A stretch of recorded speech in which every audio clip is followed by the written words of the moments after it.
And we're live. We're live! Welcome back to Suzilla here at Suzie Health Solutions, Wenatchee Insurance. I'm Suzie, that's Matt.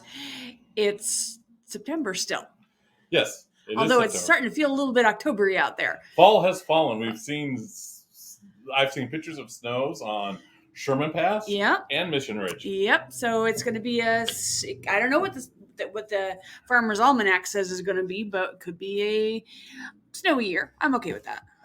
Well, makes the skiers happy. It does make the skiers happy and the world go round. Yeah, that's exactly right. Speaking of calendars, what was your topic today? Today is the critical importance of scheduling. Oh, yes, because that's kind of critical.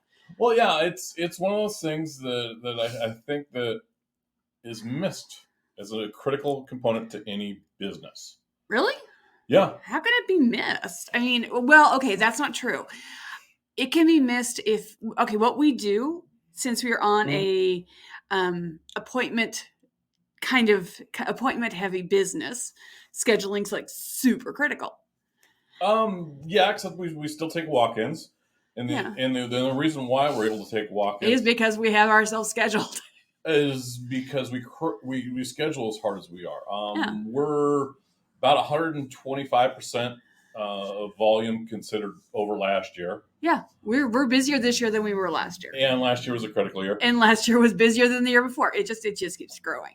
So that's appropriate for appointment heavy businesses. But what about like retail business?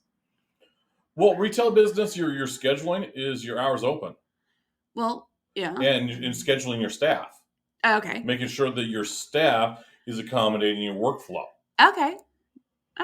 I mean, there's this no one wants to work for us whine. Yeah, that's very common right now.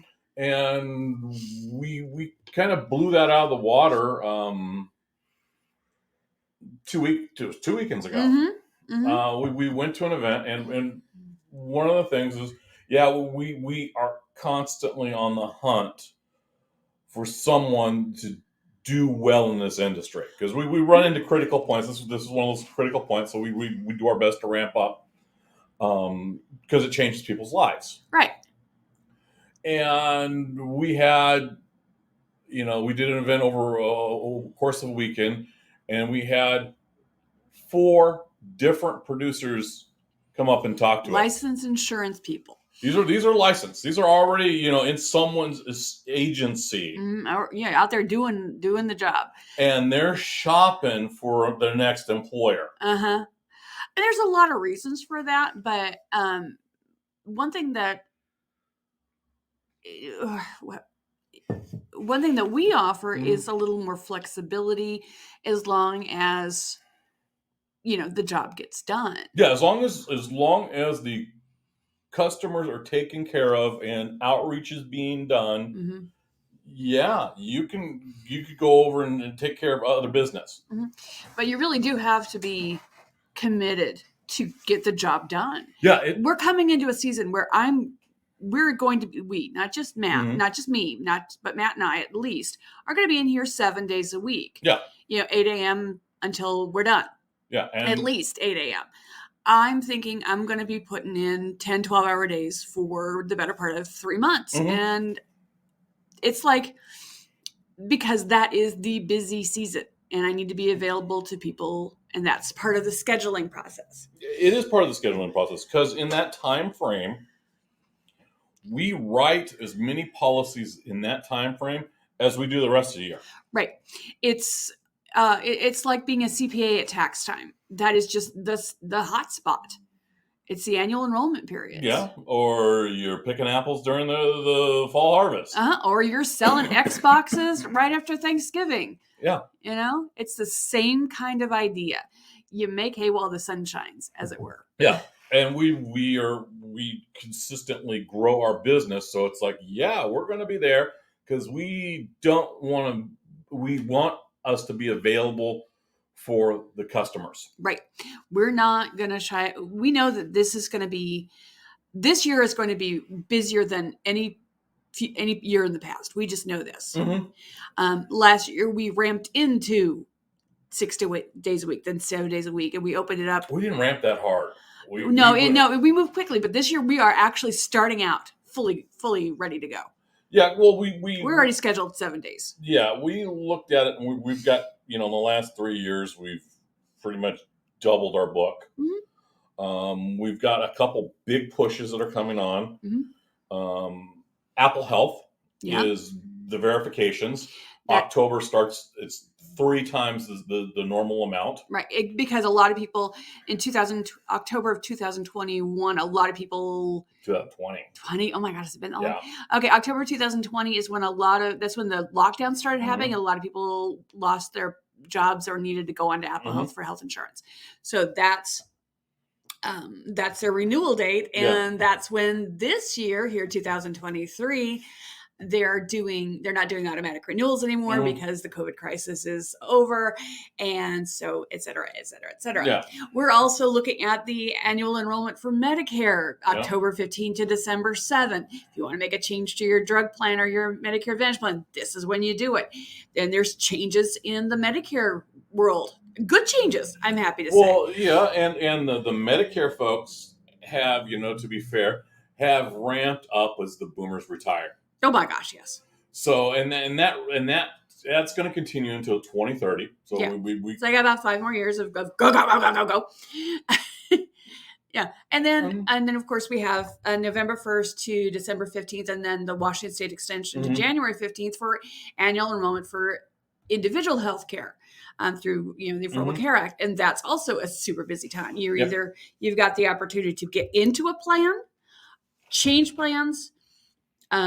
Opportunity to get into a plan or change plans, basically. And it's just sort of that's the free for all period. And as an added bonus, we were doing healthcare regardless of immigration status. Exactly, and that is going to keep us hopping. HOPPING, hopping.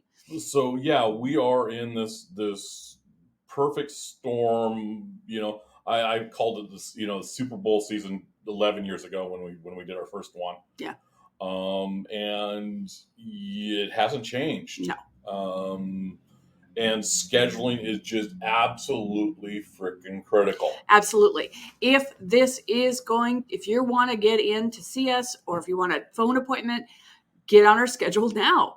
We are going to have to stick to it as close as we can. We're going to do everything we can to stay on calendar and on point, and just go. And here's the thing.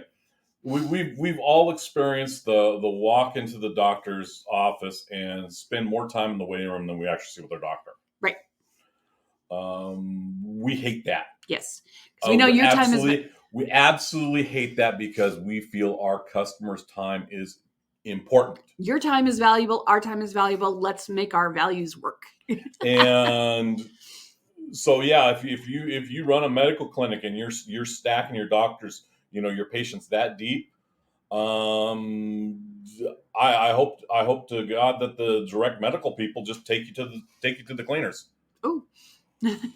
Because that's a really poor business model, and it's inconsiderate to the consumers, and it's also inconsiderate to the doctors. If they're being pushed from a corporate standpoint, the doctors aren't being able to, they're not loving this any more than the patients are. Yeah, and that's where you get that push and push out, and I know that there's a lot of direct to consumer medical out there. Some of it's good, some of it's bad. If you do the hey Matt, hey Susie, where do we go to? We've got spots that's like, hey, you might want to check out this if you want to supplement your care. Absolutely. Because we can we've got a couple different relationships with different areas. Direct medical traditionally does not accept insurance. It does not, but it's good to have a backup. It's good to have a backup. It is direct medical it's a concierge setup. You go in, you pay for a membership, X number of dollars a month, and you get basically access that you need to your provider. Yes. And that's and that can be really nice on a more personal setup. But if you break your leg, you still need to go to the emergency room. You still need to go to the emergency room. If you get cancer, you still need to go to the heavy duty lifting, and that's why you get the backup plan. Exactly. And you just move into a backup plan. That's why we ask, how do you use your healthcare? Yep, absolutely. So it's that personal touch. So yeah, if you're running a medical clinic and you're stacking your patients so that they're waiting, 15 minutes to half hour for no real reason, or all your physician's assistants are working through their lunch breaks and it's like, yeah, okay, yeah. Be aware that there are people out there that are scheduling better, that are more considerate of the consumer, and eventually they're going to win out. And on the same token, on the flip side, if you are the consumer, if you're the patient, if you're one of my clients, be there on time. Period. End of discussion. I am not going to hold appointments for you. Okay. Now, my hair guy is a really good example. In that he sets appointments, and there was a point where he had to institute a charge. Yeah. For holding to make sure that they were actual considerate consumers, because he had too many no-shows. Yeah, and that's actually a really common practice in the haircutting industry. The no-call, no-show fee. And that's why they collect cards these days. When you make your appointment, you have to put down a deposit of some sort. And that's a perfectly valid way to protect your time investment. Now, we don't take payments from our clients, so we have to trust that they're going to be there.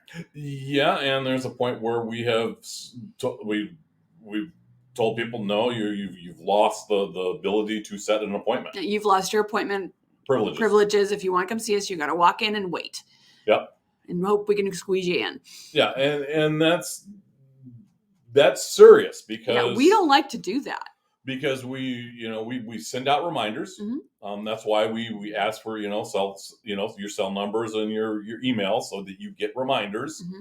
And it's important to remind folks, hey, you got appointments, and it's changed our structure on how we do business about 3 years ago. We really had to be hard into that. Yeah, we don't have time.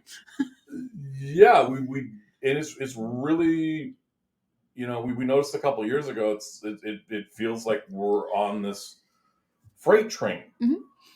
Because there were points last year where we had every half hour a new customer would hit the door. Yeah. And there is very few, people in our industry that can sustain that for long. No.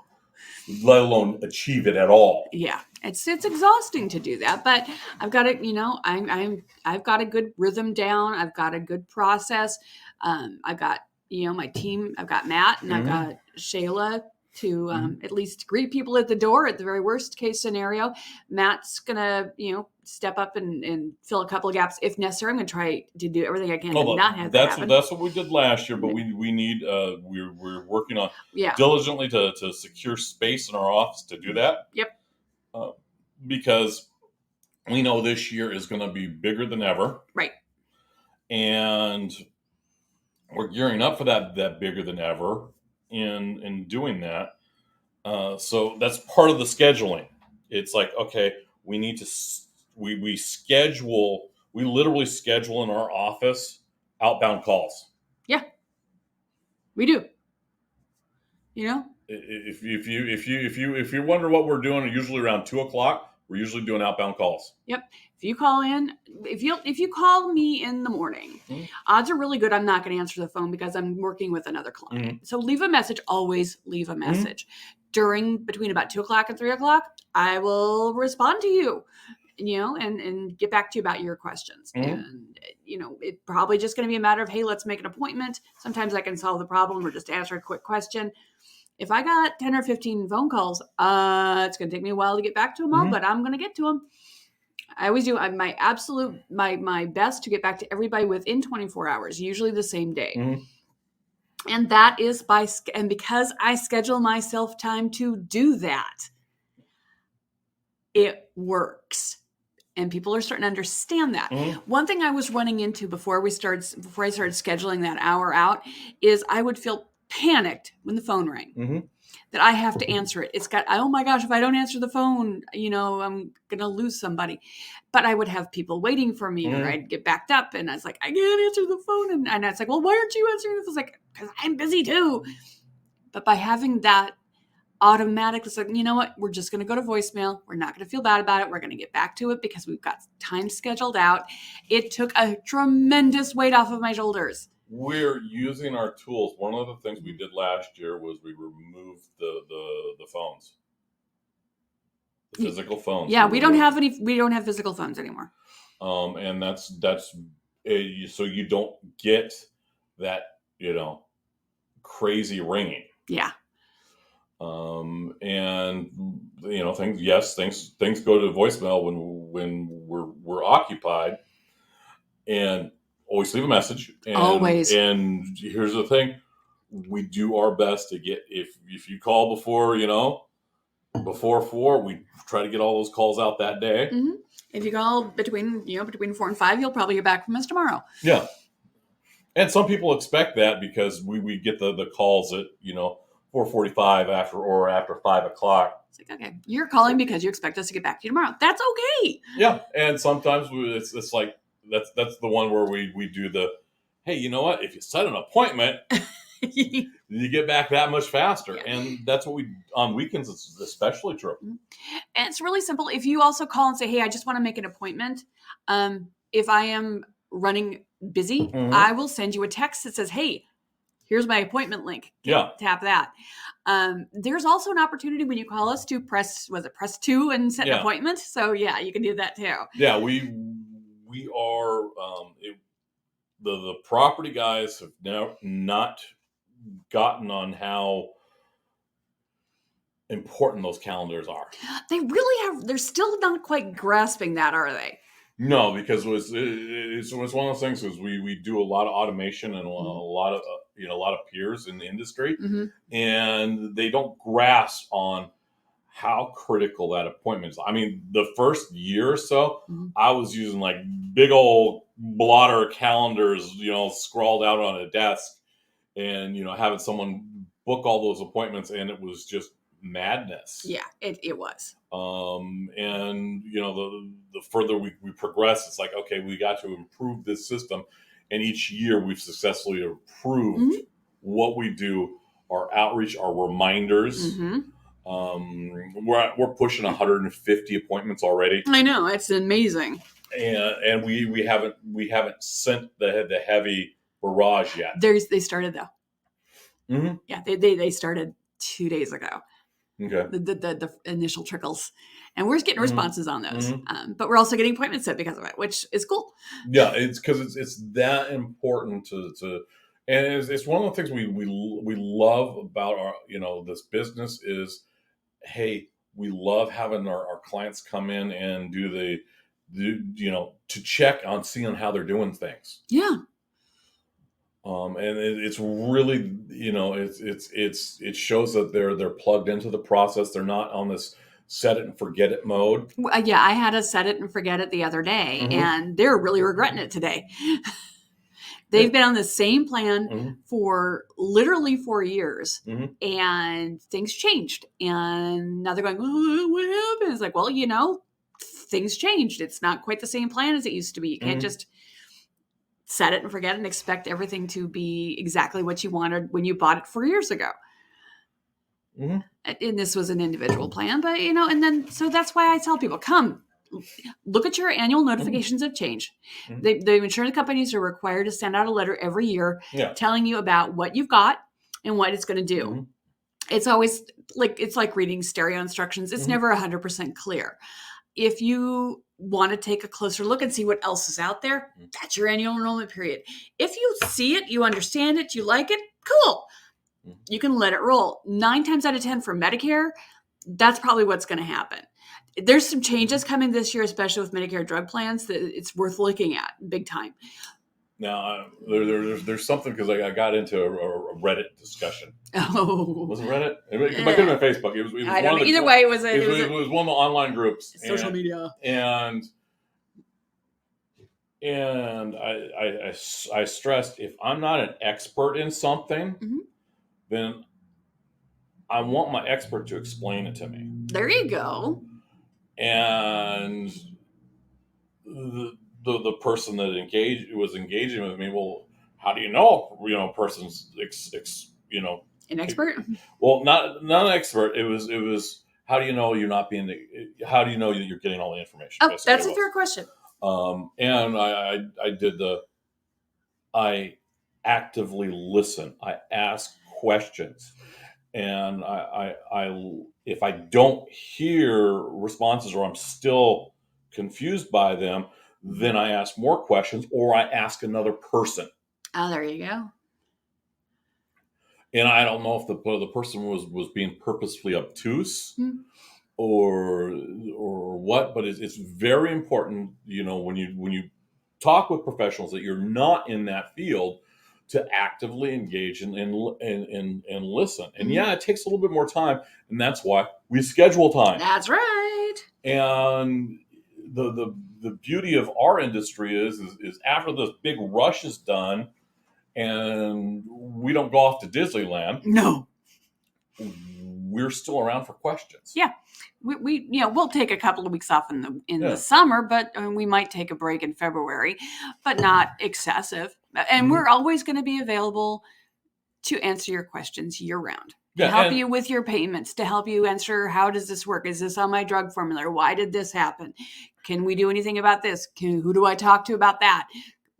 This is horrible. Can I complain to the Office of the Insurance Commissioner? Yeah. All those things. And we did that is having the open year round, where some of our peers are like, no, we're out of here. I encountered one captive group of insurance property guys that they had a shared resource for their Medicare person. Oh yeah, they have one Medicare person for the area, and they went on vacation. Oh dear. And it's just like, you mean you don't cover this in your office? Okay, cool. So yeah, because of who I am and paying attention and asking those active questions, I know what my peers are doing. Yeah. Well, it's not. I see why they did that. If their office is strictly property, and people always come and say, "Well, do you know anything about Medicare?" Because that's a very common question. Yeah. You're my insurance guy. You should know something. Well, I don't know this, but I know someone who does. And there's someone who does went on vacation. So it created a temporary void. No, it's not there's someone. It's like using a shared kitchen for a restaurant. They had one person assigned to their district. Oh my gosh. I didn't realize it was that. Oh yeah. Oh. That's why I really stress that we in our office, we have experts in the field. Yeah. There are backups. It's like, I'm not the Medicare expert. I have my license in that, and I understand some of the basics. Yeah.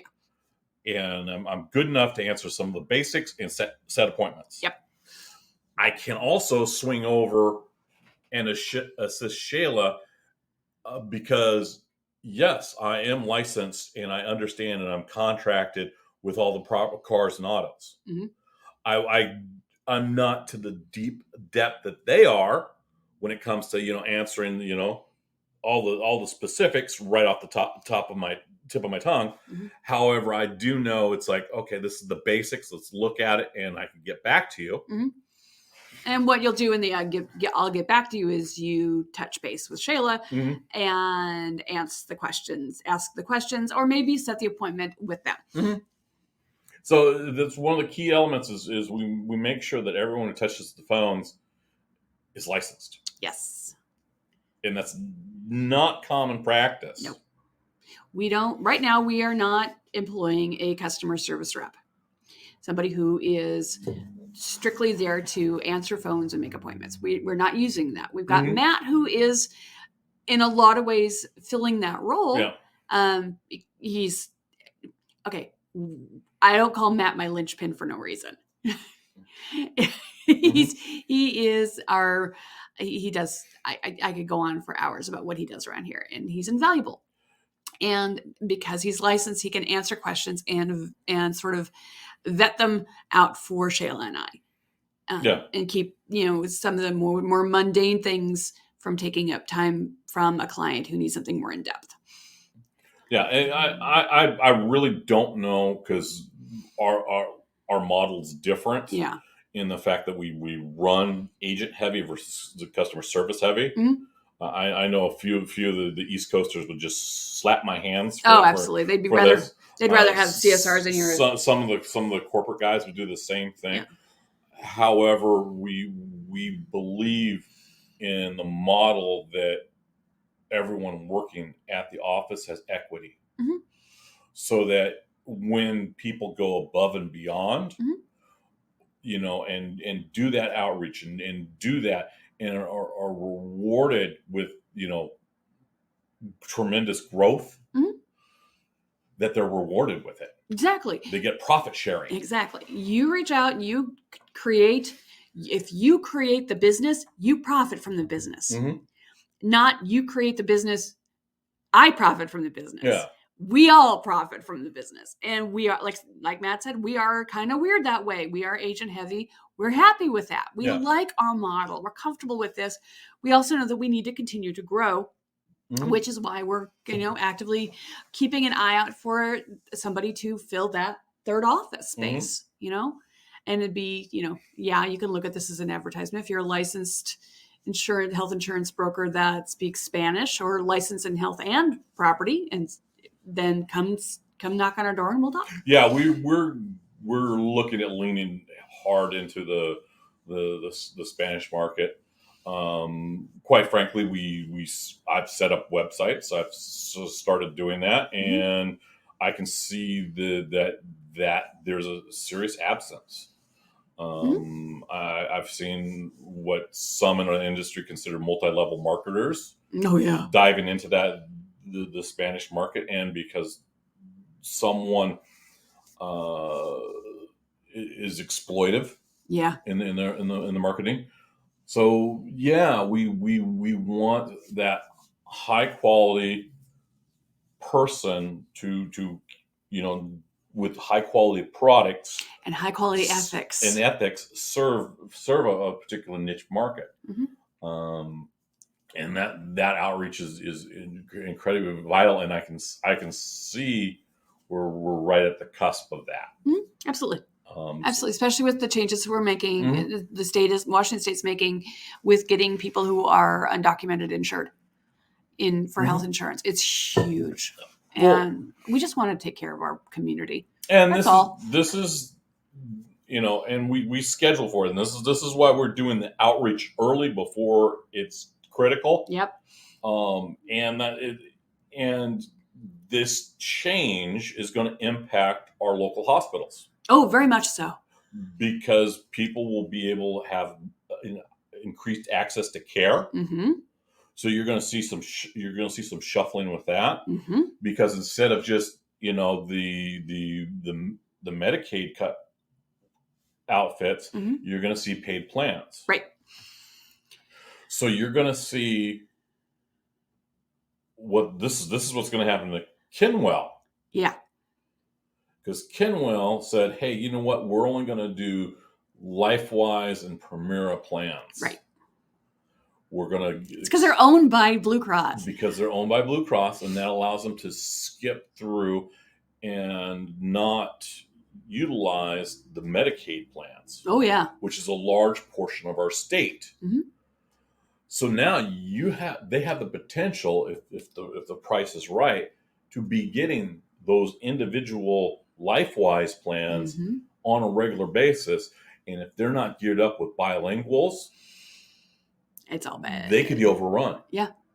pretty dang quick. And I don't know enough about Kinwell to know what their staffing looks like, but I know they've been running really lean because they haven't had a huge patient base yet. We'll see how they play out. They're advertising pretty heavily, which makes sense because we're coming into the annual enrollment period. That's people might choose a LifeWise plan because of Kinwell. Exactly, and because they've been focused and driving the marketing executives as this exclusive group. And so here's the question: the marketing executives are driving that. The corporate's driving it. Are they setting up their service staff to succeed or fail? That's an interesting question. It's a really interesting question because operations has got to be involved with that, and if there's a schism between marketing and operations, then you run into some serious problems. Right, and right now with the doctor shortage, they're going to run into problems. Let's address the doctor shortage. We got about just a few seconds to do it. This is one of the biggest points that I've had to make for a lot of our customers. It's like, well, we can't get a doctor's appointment for months. And it's literally like that everywhere.